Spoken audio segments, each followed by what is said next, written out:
Hello, everybody. On this special segment of NeoNews, it's an expansion of our last conversation. I am so grateful to have with us Amanda Hess, who is the critic-at-large at the New York Times and the author of this wonderful excerpt that we discussed on our last episode, as well as the author of the forthcoming book, Second Life: Having a Child in the Digital Age, from which this segment was sort of excerpted. Amanda, thanks so much for joining us. Thank you so much for having me.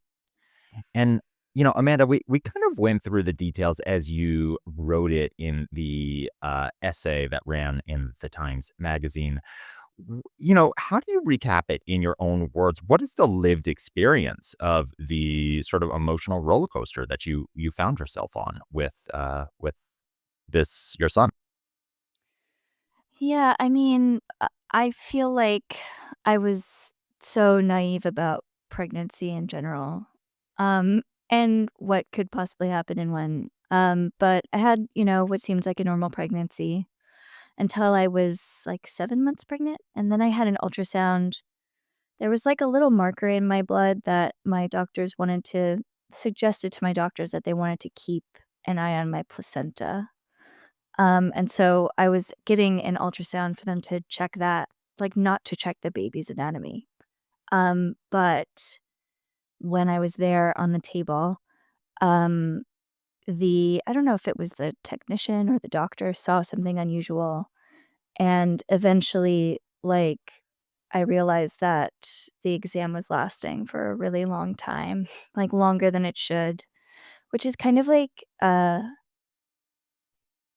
it felt really nightmarish at the time because I think at previous ultrasounds, I had been, like, thinking about that kind of thing being possible and happening and just waiting for the relief of the doctor coming in and being like, "Your baby looks great." And that didn't happen this time, and instead, the doctor came in and said that he saw something he didn't like.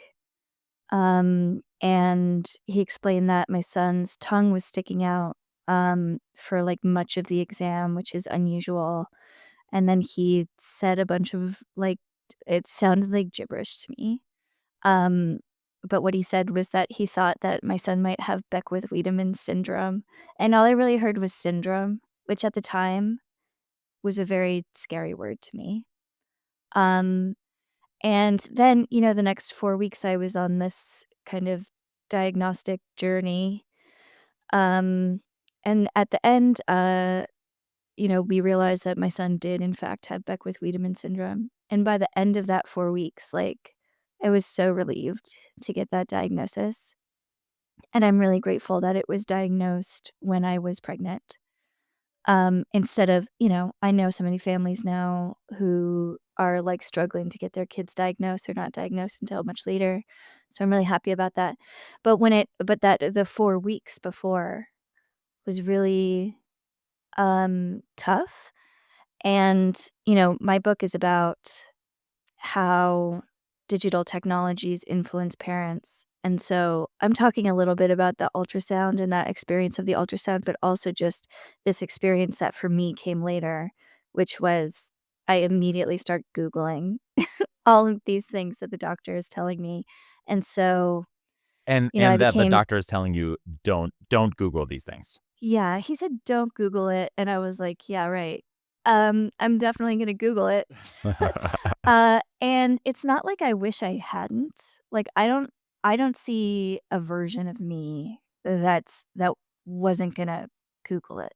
Um, but I think it was definitely like, uh, when you Google something that's like a rare syndrome, you find or at least I found medical images that had, like, been they had come from medical journals, but then gone into, like, Google Images and they come up, like, on your search, and I found tabloid coverage of kids, like, in the Daily Mail who had had BWS. Eventually, I found some influencers whose kids had BWS who would, like, explain it on TikTok, and then I found comments in a comment section with people, making fun of those kids.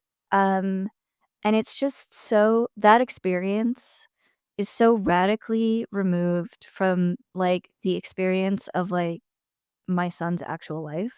It's like just a complete 180 and a complete opposite, and so I think, you know, on the one hand, the doctor is probably right that I wasn't gonna find what I was looking for there, um, but also I couldn't not. Like, I needed to know more, and that's just the only thing.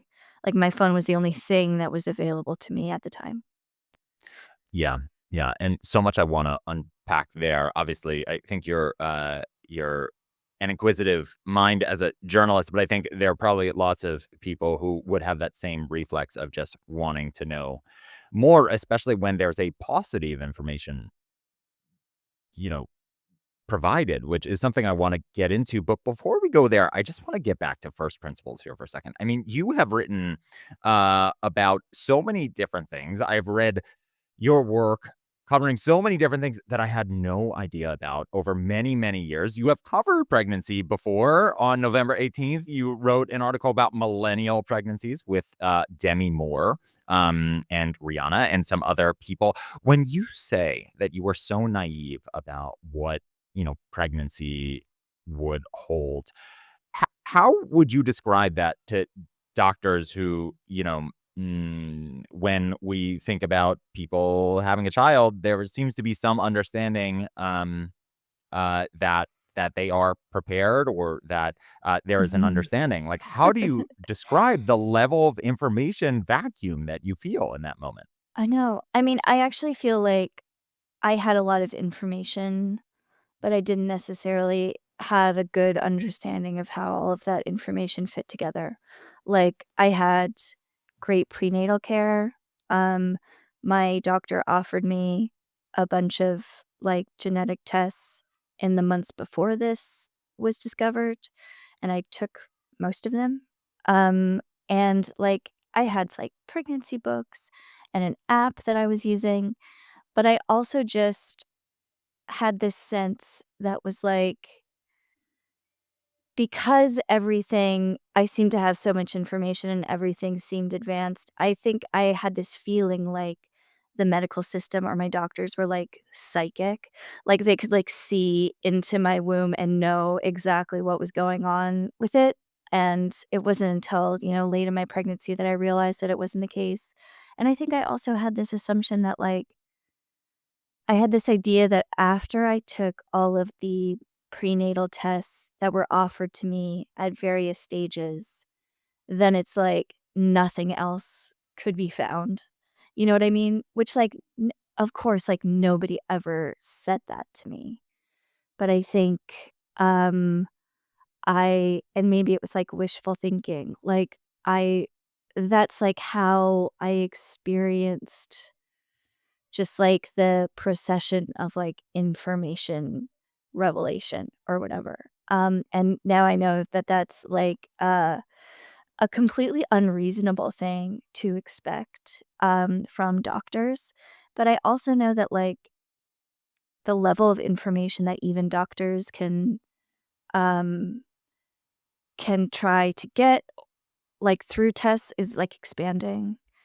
And so yeah, I think, at the time that I got pregnant in 2020, all of the kind of, like, information seeking sources were, like, completely different than, like, what my mother experienced when she was pregnant with me. And they were even, like, a little different than what my friends would have experienced, like, a few years before. Um, so let me ask you this. It sounds like the first sort of lived experience that you have in this moment is sitting in this. I imagine the lights were dimmed. I don't know, but like the lights are potentially dimmed and the ultrasound tech is doing the ultrasound, and you're like sitting there and you're thinking, wow, this is going on for a long time and no one's sharing any information. And you get to a point where you're like, this is going on for too much of a long time. How do you describe this sensation of the absence of information? and in how you reckon with that as a parent, whether it's in the exact moment of getting this ultrasound or whether it's later on when you are provided with the diagnosis, but no mechanism with which to synthesize how that's going to stand to affect your life. Yeah.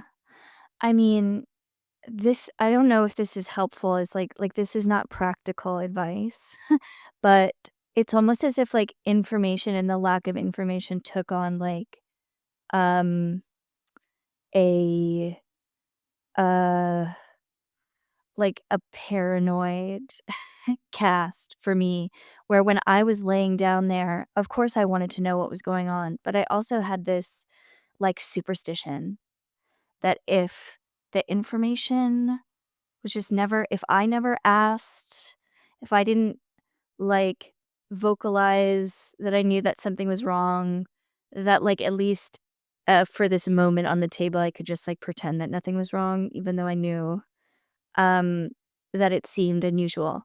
Because there are many times that I go to the doctor and it's like, they're, really checking something out, and then they're like, "Oh, it's nothing," or whatever.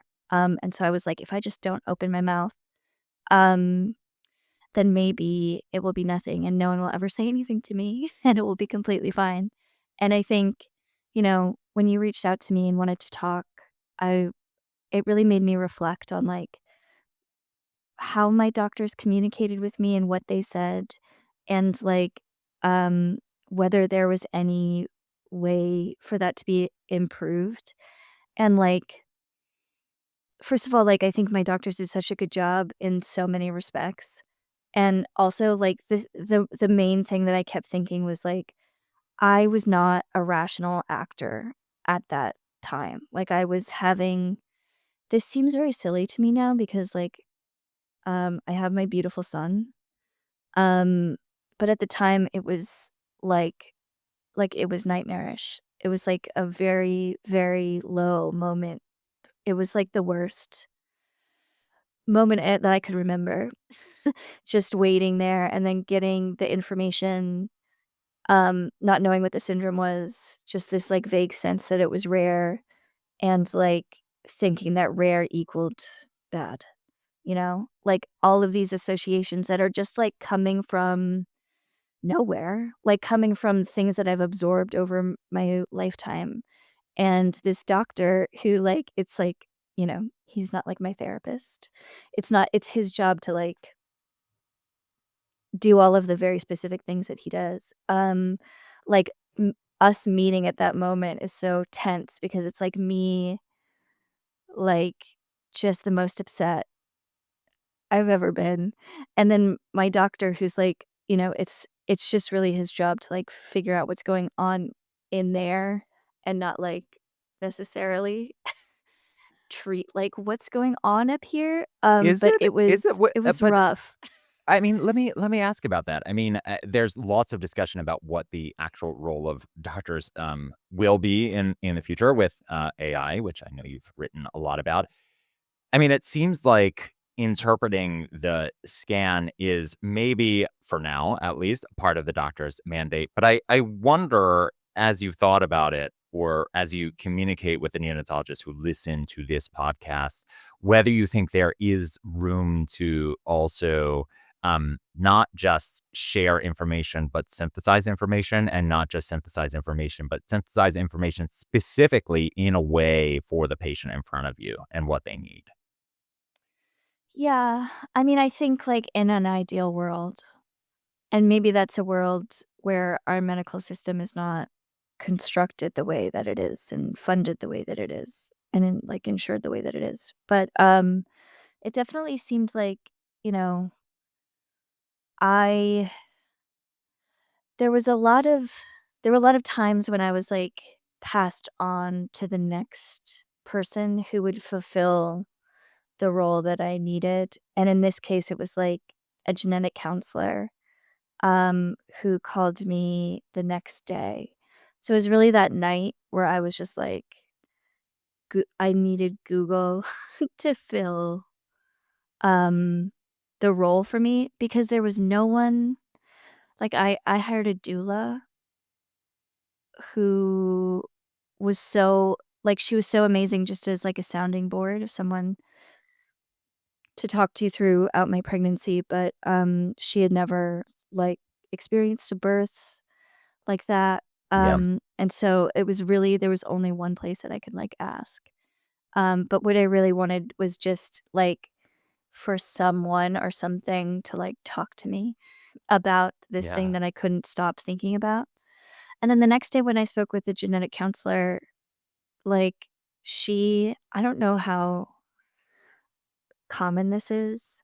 I still don't know how this entire thing is structured, but she worked for LabCorp, and I remember thinking that was odd. I remember thinking it was odd. I don't know because, I was like, "Oh," it introduced this, like, little bit of doubt in me where I was like, "Is it her job to does she want me to take more tests? Would that be good for LabCorp?"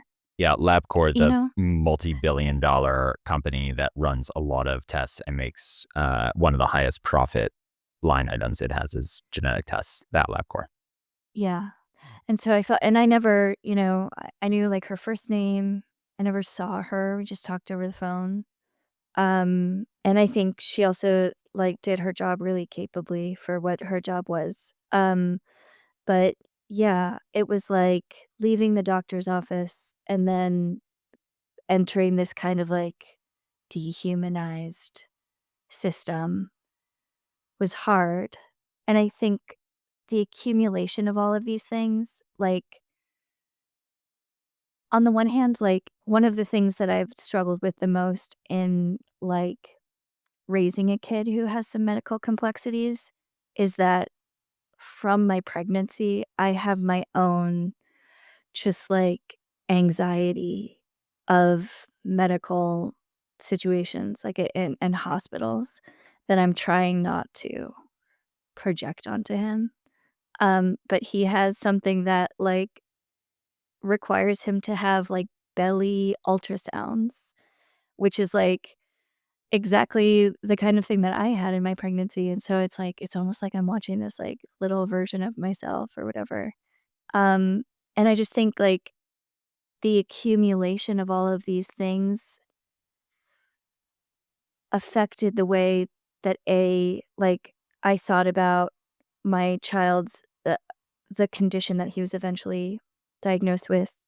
It affected, like, how I thought about just the idea of having a child, like, with a disability, and I think it, like, colored my medical interactions going forward, and I don't think any of that is, like, particularly simple to disentangle. Is there a version of delivering this diagnosis that, one of the things that we were talking about on the podcast is of all the diagnoses, Beckwith-Wiedemann is pretty well characterized. I mean, it's not one of these random genetic deletions we know nothing about. It's been around for decades. It's pretty well characterized. I wonder, in this sort of sentinel interaction where the doctor comes in and says, a bunch of mumbo jumbo that you hear as syndrome, and don't Google. In a world of social media and so many information sources, can you think of ways in which that doctor or other doctors can help patients through not only those first couple moments of like shock and grief hearing the word syndrome, but also the night when they go home and thereafter knowing that they're going to look it up, and probably what they're going to find is um, the extremes of experience based on what these algorithms select for. Yeah. Um, I mean, I don't know if you have any insight into this, but when he said that he saw something he didn't like, I didn't like that. And I've since heard, like, from somebody else who said that when they had a similar experience, like, that was the line that their doctor used as well. Um, and I think it's really stuck with me because I don't like a doctor looking at my child, and saying that he doesn't like the look of him. Yeah, You know what I yeah, mean? yeah. But at the same time, like, I simply didn't want to know. Like, I didn't want to receive the information that he was giving me, and so I think it would be very difficult for that first interaction to be something that I feel, like I have no notes on. But later, after my son was actually diagnosed with BWS, and we connected with doctors at CHOP, who study this.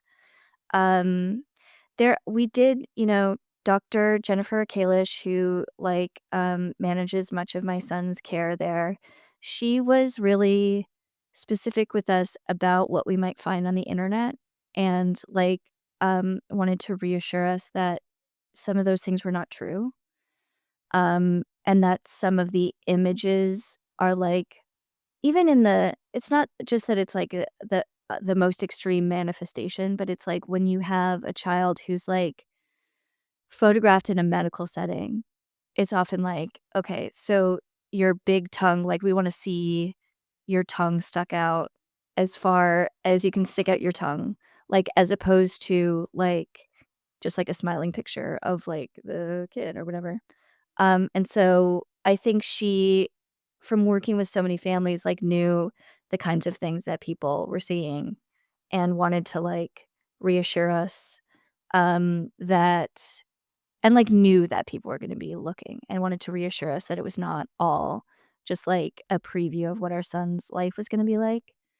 And I think one of the trickier things about the internet is, like, studies come up, and because I'm a journalist, like, I'm Googling, like I'm, like, searching in, like, medical databases, and I'm searching in, like, academic databases, and studies are coming up from, like, 15, 20 years ago that have, like, mortality rates and Yeah. stuff that's just no longer true in any way? So I think that's definitely something that I learned from that experience, myself. But yeah, I think just understanding that people will Google something, and then maybe, being able to speak with them about how to manage their expectations of that experience. Right. Right. And that often the thing they're gonna Google is not the thing that the doctor is gonna take as the ground truth of, sort of expectations on how the situation is gonna play out, or I should say that the thing that will populate at the top of their Google almost by definition, you know, the algorithm is not sorting for veracity, it's sorting for, popularity. Um, and uh, that could yield any sort of outcome, but many of which strike me not as the sources of information that we think about, but as remarkably different sources of information that may have elements of truth, but not yielding the sort of data that is useful to you in that moment, but it is just sort of giving you a response to that situation. Right. Yeah, I think that's true. Um, let me ask this. You write in the article beautifully about what you describe as like kind of this Faustian bargain of social media, where it's like this immense source of community and shared experience, especially in these moments of like midnight silence at home in between a syndrome being populated in your head and an actual conversation with a genetic counselor. As you reflect on the upsides and downsides of social media, you wrote beautifully about it in the article, and I'm sure in the book it's the same thing. But how do you think about, from the patient side, the benefits and the risks of engaging with social media? And how would you counsel doctors to think about, the situations in which it is potentially dangerous for their patients to engage with it versus when it may actually be an asset? Yeah, I mean, I feel like the path of, like, what I should use the internet for became so much clearer after we actually had a diagnosis, and I could, like, join a Facebook group, um, of people who have BWS in their families. It was also like, our doctor put us in touch with, another family with a little kid who had BWS, and, so just, like, actually speaking to a human was really helpful. Um, and I don't know, I have such an ambivalent relationship with social media, especially with, like, putting images of kids online. Um, because on the one hand, like, one of the best things that one of the most steadying things that I saw on social media was just, like, images of, like, happy families of, like, kids with BWS that really, like, cleansed, all of these, like, kind of scary medical images that I had seen, or, like, exploitative kind of tabloid images. And so, like, it was really helpful to me to see that.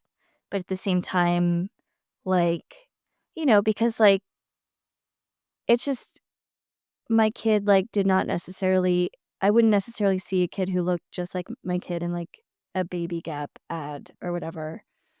But I also, I'm not sure that I would wanna put my kids, like, images of my kid online in a medical context, you know? And that's, like, such a difficult line to walk. I don't know. I mean, I really feel like I don't think the internet is evil, but I think social media is.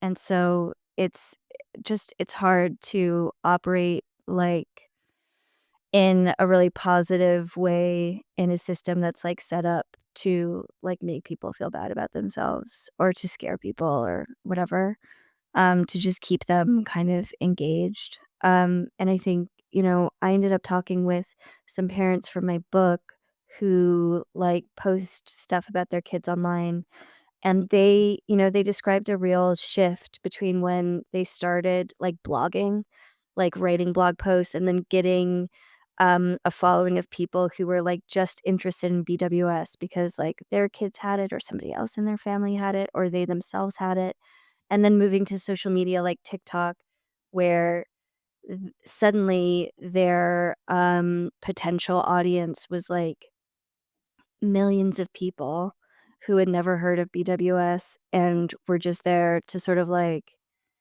gawk at a picture of their kid, It's such a different thing. So even though there was, like, some benefit to me to just, like, make me feel better, I don't know that it's, like, beneficial in the long run. Yeah, yeah, I guess the question is if the internet tells you everything's gonna be okay, like, do you click the next link or you're like, "Oh, okay, great," you sign off? Yeah, I mean, I found, like, I would at different points, like, in my pregnancy and afterward, I would really use the internet to, like, channel whatever I was feeling. So, sometimes I would be looking for reassurance that nothing was wrong, and sometimes I was, like, looking for the worst possible scenario so that I could prepare myself for what might be coming next. I think, like, one of the thing about the ultrasound experience that really stays with me is, like, you're laying there, they're looking inside your body, which is, like, I can't do that myself. Like, you need, like, an expert who with their, like, big machine to be able to do that. But the technician, like, isn't telling you what's going on, and then, like, the doctor, like, has the information and comes and tells you. And there's so much about pregnancy that's just, like, so difficult and visceral and, like, the one of the worst things about it is just, like, feeling powerless over it, and so, I don't know, yeah, just laying down in the dark with, like not being able to access this information that's coming, like, literally from my own body is a difficult that's just always gonna be a difficult experience, I think, and it's a similar experience to the one I have where, like, because BWS is a cancer predisposition syndrome, like, my son gets these ultrasounds and, the technician is, like, making little notes, like, measuring things, and I'm just waiting, um, for, like, the next shoe to drop, and so, like, I would definitely if I had my phone, I'd be Googling, like, 1.2 centimeter, like, what's that? Or whatever. And I think what I'm just, like, I'm looking for a sense of control, and the phone is, like, my little companion that's like, "I'll help you control everything," even though, like, it's really this false sense. But I think that's what I'm looking for, and I don't know if, you know, medical spaces can be designed in such a way to, like, give me that feeling where I don't have to look at the phone, but that's what's driving me there. Yeah. Yeah, totally. Along those lines, you speak to this sub-identity that you get assigned by the algorithms, which is, medical mom. You start getting fed all sorts of, information about medical mysteries from all sorts of different, you know, sources. And then you speak to a little bit kind of how you begin to interact with the medical system in a way that, you've gathered your own information, you've done your own research. It's like a phrase we hear all the time, but you've done it sort of out of emotional and intellectual necessity because there's been such a profound paucity of information coming to you from the medical system. And I think a lot of neonatologists will have encountered families, parents, who have gathered a lot of their own information, come up with questions that they want to ask, identified sort of protocols of treatment that seem to make sense. And then when things differ or when there's new pieces of information introduced, they may ask follow up questions. They may advocate for their child in other ways. And I guess as someone who has learned to, out of necessity, um, be your own and your son's strongest self advocate, and you have done the homework in order to do that. How do you think doctors can interact with someone like you effectively? What is the best way to empower the advocacy that we want all of our patients to have? Because it means they're so engaged with their healthcare. And at the same time, uh, still hopefully provide a source of expertise that may differ from what, the parent had identified prior to the visit. Yeah, I mean, like, there are definitely times when I was waiting for a diagnosis or I was navigating, like, a particularly tough medical time after my son was born, where I was, like, doing the real medical Googling, where I was trying to find a medical answer, which is something that, like, I am not necessarily the best person to find the medical answer, but I am the best person to, like, understand my son and report on his changing behavior and his symptoms and stuff like that. And it's been striking to me how even, his doctors, who I really love, they see this very small snapshot of his life and experience. And, like he eventually had a tongue reduction surgery. And I love the doctor so much who did his surgery, and he did a wonderful job. But I don't think he even saw him, like, my son, after he woke up, which is fine, but it means that, like, my son had this intensely negative reaction to having, like, a tongue surgery, as you might expect, like, a three-year-old or someone of any age to have, and I think the missing piece for me in this care team that was so, like, expertly put together was just, like, people who were, like, really curious and understood, like, the lasting emotional impact of something like that.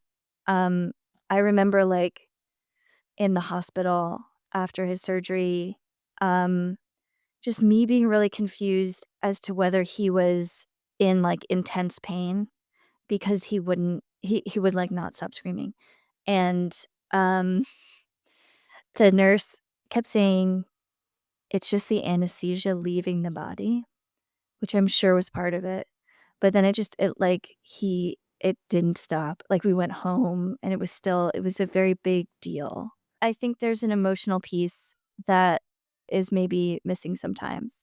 But also, like, I have to say, like, I'm not my best when I'm in a children's hospital. I'm not acting my best when my son, like, is waking up from surgery. Like, I'm really trying, but, like, I'm, like, in a desperate situation. And so, I don't know. I'm sure that's something that doctors talk about.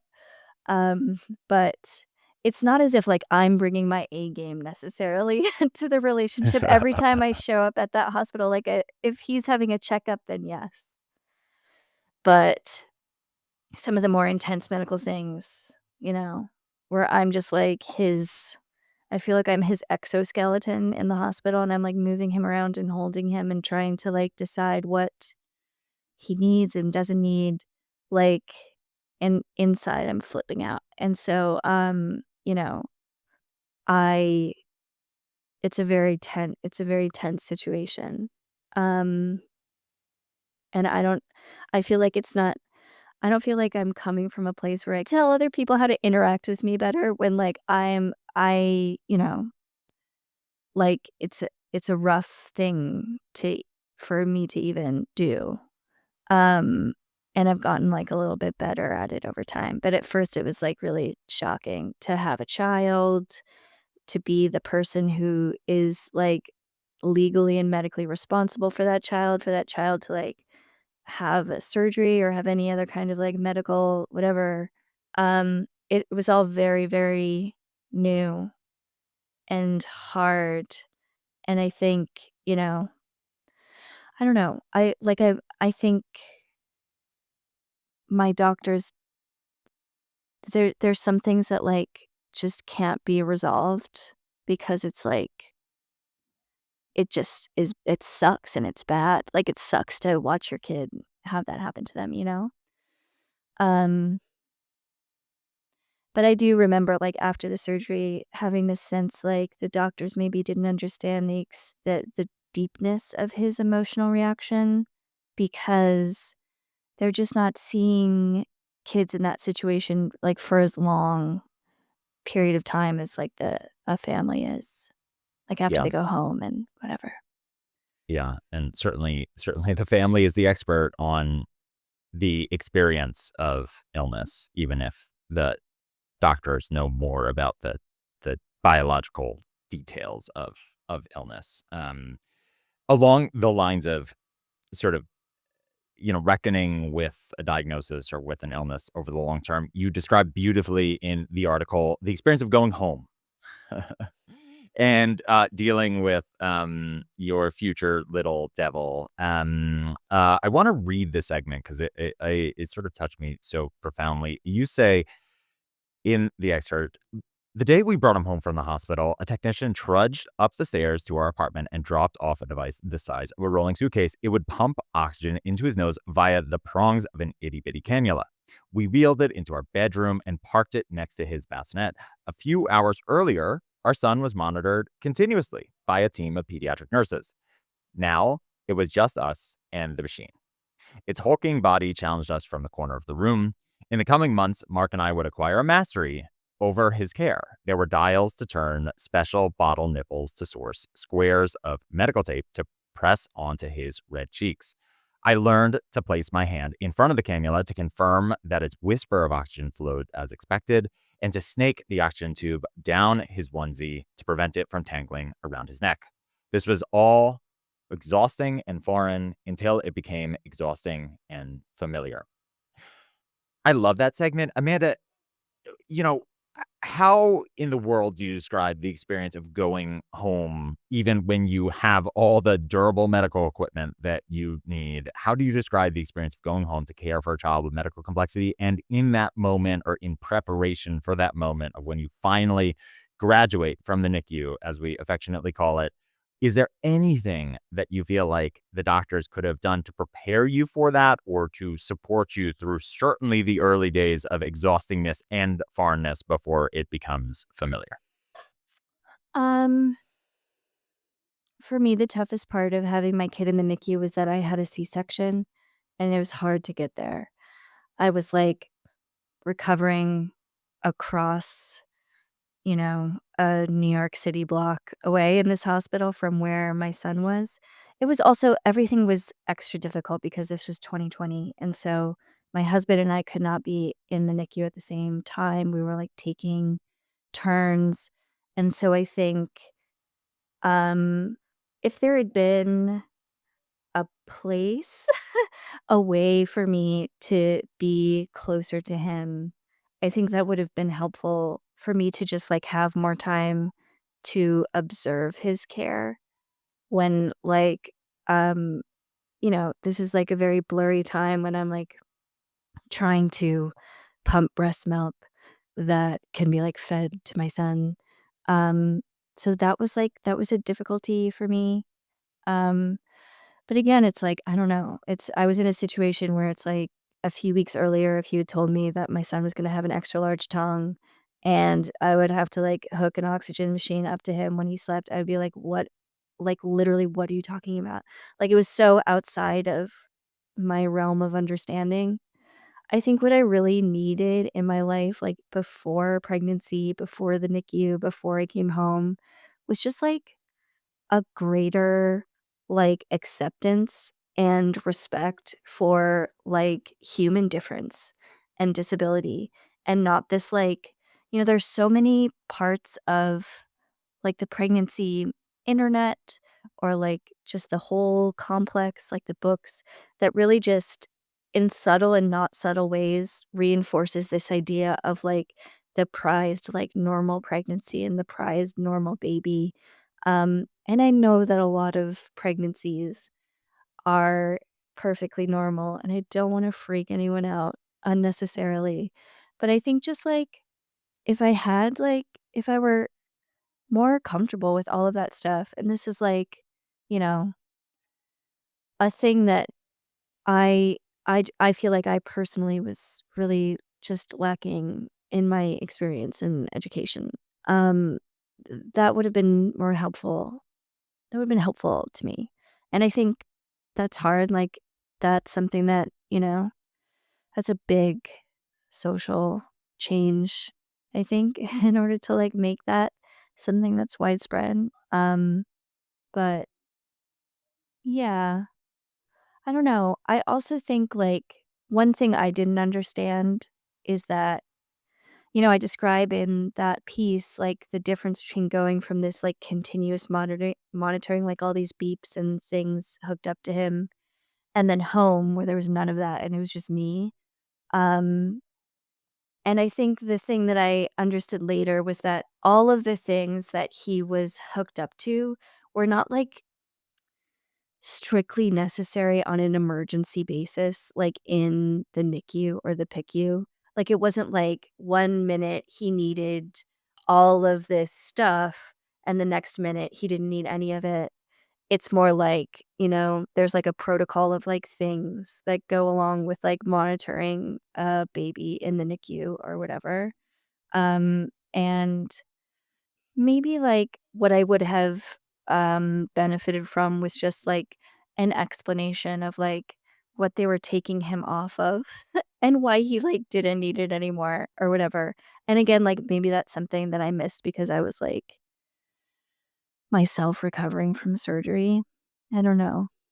Yeah.